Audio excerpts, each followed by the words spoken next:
Olá, bem-vindos ao canal da Clínica Dermapele nas redes sociais. Hoje eu quero falar com vocês sobre a depilação com laser.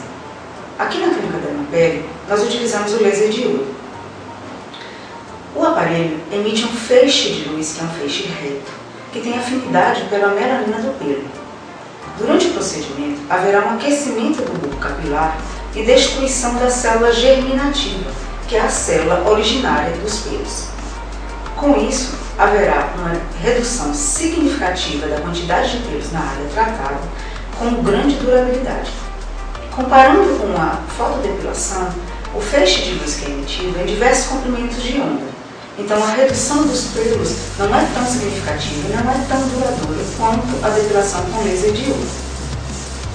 A depilação com laser de iodo está indicada para todos os fototipos, porém, não é um procedimento isento de complicações, como queimaduras. Por isso, a importância de ser realizado por um dermatologista especializado. Aqui na Dermapele, você encontra esse tratamento. Agende essa sessão.